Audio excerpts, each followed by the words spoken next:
This is WIUR Radio.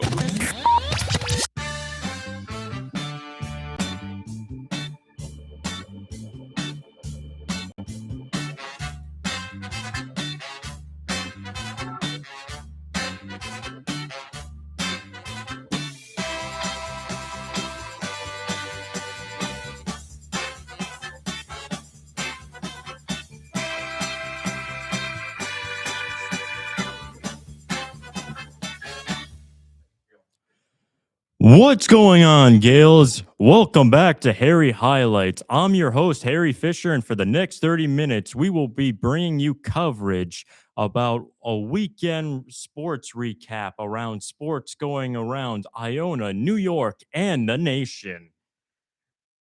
So let's break it down.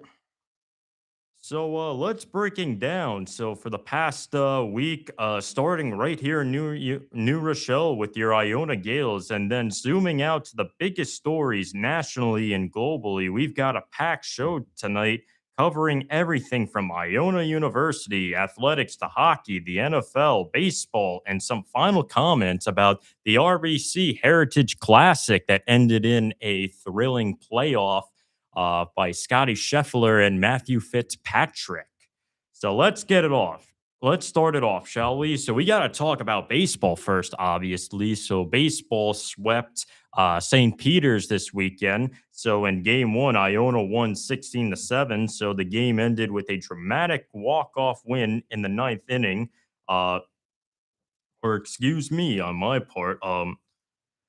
Uh, Game two, Iona won 9-6. Saturday's game showcased some strong pitching and no hits allowed in the final innings. And then game three, Iona won 9-2.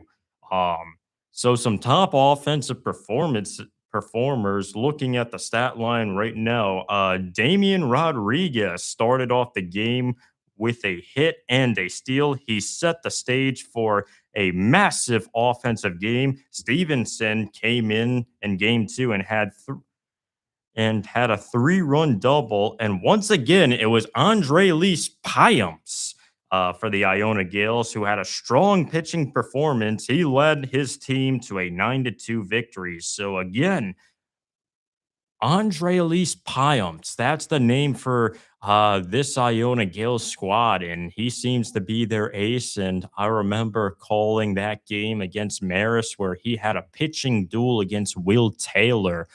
Both of them pitched 7 scoreless innings, and both of them had dominant command from the start. But Payamps seems to be the ace and the guy that the Gales look to get shutouts and pitch scoreless innings. And another great offensive game. Once again, Damian Rodriguez for the Gales had a good game. The Gales are having a good stretch offensively. We go back to last weekend, how their offense showed major stats against a tough Sacred Heart Pioneers team. Malachi Costello had a home run. No, my apologies. He had that walk-off hit last week. And then once again, some strong offensive performances by Damian Rodriguez, who has been one of the leadoff hitters on this Gale squad, and Stevenson again, having some huge offensive performances. So just let's go over some key takeaways here. So the Gales, they have strong depth, which is a huge theme, and it's important to have depth in the batting order and throughout this pitching staff. And right now, just looking ahead, the Gales are in the middle in MAC play, and their next game is going to be a midweek game. They play this Wednesday at 3 o'clock as they take on the Fordham Rams in a New York showdown. And then this weekend, they got a tough series the going up against the Blue Bloods of MAC baseball over the last couple of weeks, the Fairfield Stags. Yeah, the Stags have dominated MAC play for the last couple of years, so they got a tough test going to Fairfield, Connecticut at Alumni Diamond. I've been to Alumni Diamond so many times. My older brother Griffin played or no, excuse me, on my part, both of my older brothers, Owen and Griffin, played high school baseball at Fairfield Prep, the high school right next door to Fairfield University. So I've been to Alumni Diamond plenty of times throughout my entire lifetime. Beautiful ballpark, and the Gales are going to get a tough test as they face a tough Stags team. Let's move it over to softball. So, softball, the Iona Gales softball team didn't play this past weekend. They had an off week. But let's just recap of what we've seen so far from the Gales. Iona was coming off a strong stretch prior to this weekend. They are 12-8 in MAC play, around fifth place. Their next game is against the Sacred Heart Pioneers. It will be a doubleheader at Sacred Heart at 2 o'clock and 4 o'clock on Tuesday, and then they will play the St. John's Red Storm on Wednesday at 3 o'clock.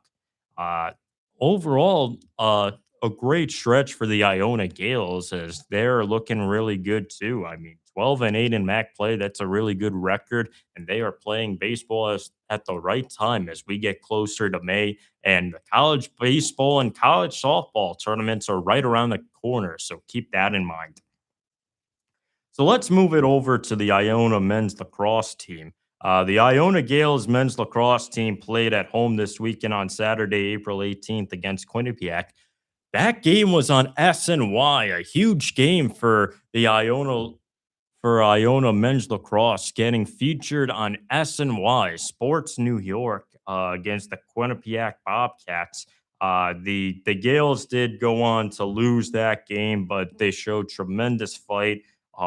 But just looking ahead, they play the other Connecticut team in Connecticut, the Sacred Heart Pioneers, on April 22nd, in the first round of the MAC tournament on April 26th. And then let's swing it over to Iona Gales. The women's lacrosse team. The Iona Gales team took on Merrimack on Saturday. They had another tough loss, 12-6, but once again, tremendous fight. Saw some tremendous improvements from scoring, attackers, and middle fielders. But once again, two huge games for lacrosse, and both showed tremendous improvements this weekend. So it'll be interesting to see as we get closer towards the MAC tournament. But we're gonna take a break here on WIUR, and when we get back, we'll have to talk about MLB, the Yankees, and the Mets. We'll have to recap the golf as the RBC Heritage close out this week, and we will have to preview the NBA playoffs. As don't forget, the Knicks won a thrilling game on Saturday against the Atlanta Hawks, and we also have to talk about the NHL playoffs. The NHL playoffs are in full swing now. Buffalo Sabres, a huge night, a monumental night for them as they got their first playoff win in over 10 years for the first time since 2011. So we will be right back here after this commercial break.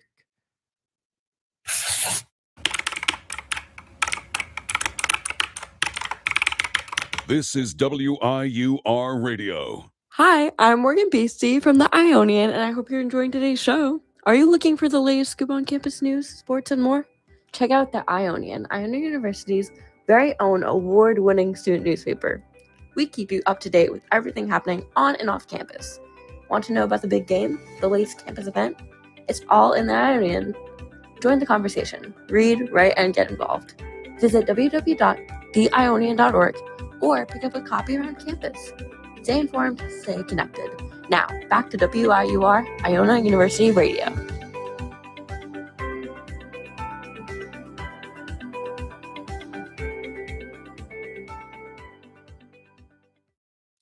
We are back after the break. So if you're new to WIUR, I'm Harry Fisher, and this is Harry Highlights, and this is the weekend sports review as always. So as I said before the commercial break, let's get back right into it. We're gonna break down the MLB here. So unfortunately, let's start off with the New York Mets as the Mets. It's been a tough week, very frustrating week for the New York Mets as the Mets got swept once again by the Chicago Cubs.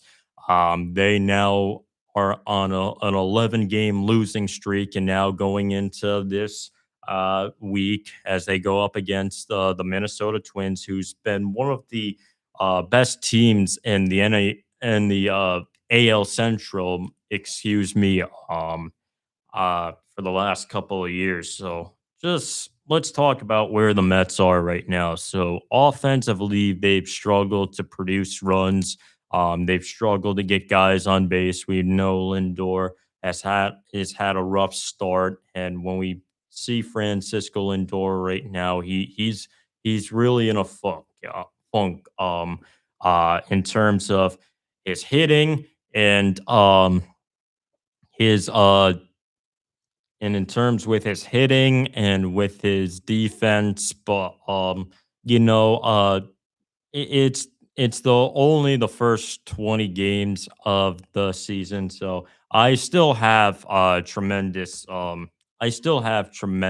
hope for Francisco Lindor. We know he's done this before. He's done this so many times throughout his career, but I think by June and June and July, this seems to be his trend. He gets off to a rough start, needs a couple of games to get into a groove, but by June and July, he's going to start to turn the corner a little bit, and he's going to start to turn into that premier leadoff hitter the Mets really look for, and really want him to come through in big ways. And we know the Mets are dealing with some injuries. Juan Soto's on the IL, obviously, so they're gonna have to, play some. They're going to have to play some type of rotation here in terms of utilizing their bench players, utilizing their AAA players, um, seeing if Soto will have to do some rehab games down in AAA. But we will see when Soto gets back here. But he should be back coming he should be back pretty soon. But for the Mets, not not really a whole lot to say in terms of where they're hitting and their pitching's at. Produced over uh they've allowed like over 10 runs in they've had like 5 games where they've allowed 10 runs in their last 10 games, but still early on in the season. Still they got a good lineup. That's what Lindor said yesterday. I mean, they have great quality players and they got a great team at their disposal. It's just a matter of when this offense and when this defense can really step up and show them what they can do night in and night out. So let's switch it over to the Yankees. The Yankees had the opposite. They had a great season. They had a great weekend too. They had a great weekend series against the Kansas City Royals. They won yesterday, 13-7. The Yankees went on to sweep the Royals, and they start on tomorrow night. They head to Boston as they take on the Boston Red Sox in the biggest rivalry in baseball. So it'll be so just looking at the Yankees right now, they came off a tough series against the Angels, but had a nice series against the Kansas City Royals.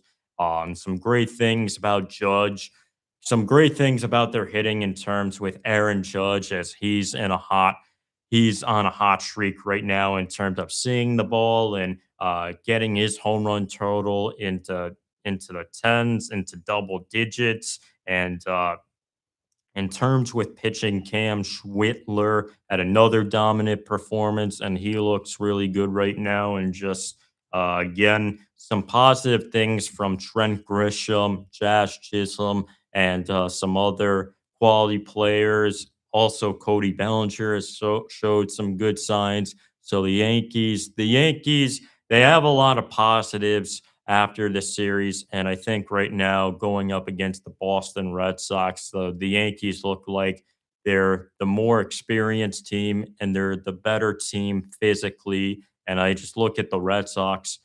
Uh, they're still trying to piece it all together. But it'll be interesting to see. But let's move on. We got to talk about the Knicks. So the Knicks had a great game against the Atlanta Hawks. They won 113 to 102. They now lead 1-0 in the playoff series. Game 2 will be tonight at the Garden. So key takeaways: Brunson was the story. OG Anunoby was a key contributor as well. I saw Josh Hart was a key contributor in rebounds, as he was in double digits with rebounds. But for the Knicks, I'm not counting out this Atlanta Hawks team, because the Hawks, they have some veteran players in CJ McCollum, and they still have some great quality players that know how to shoot and know how to close out games. And the Hawks, they've been a rebounding team all year long. And I think that's what they're going to use as their motivation to win tonight's game and even up the series. But in terms of what I'm taking a look at the Knicks right now, Brunson's playing well, but it can't just be him. Brunson can't be the only one out there dropping 28 points tonight. Cat's got to get in there. OG Anunoby's got to get in there. Josh Hart as well, Mikal Bridges as well. But the Knicks played tremendously on Saturday night, and I think we're gonna see a whole lot, a really good team effort, a better team effort tonight on uh tonight for game 2. So just recap. So just to cap it off, the Sabres won last night against the Boston Bruins. The Avalanche are looking to become the first team since 2012 to win the Stanley Cup, for being the best regular season team who won the President's Trophy. And just to cap it off, because we're running low on time here, let's talk about the RBC Heritage. So yesterday, the RBC Heritage uh, Classic was held at Hilton Head in Harbor Town in South Carolina. Hilton Head is a beautiful place. I went there last week for spring break. 1 year ago, right now, I would be in Hilton Head on the beach. But yesterday, it was a thrilling playoff match between Scotty Scheffler and Matthew Fitzpatrick. Matthew Fitzpatrick drained a huge putt to win the playoff hole, and he won his second RBC Heritage Classic of his career. And it was just it came down to the wire for the last 3 holes of the of the of the day, and Scotty Scheffler once again was trending on the final round. But both players, short game was the name of the game, and both players really came through. But Matthew Fitzpatrick, the putter was working well and better for him, and he was able to get the job done. So that's going to be it for this episode. So thank you all so much for tuning in. I'm Harry Fisher, and be sure to come back next week for another episode of Harry Highlights. Thank you all so much. Have a great day, everyone.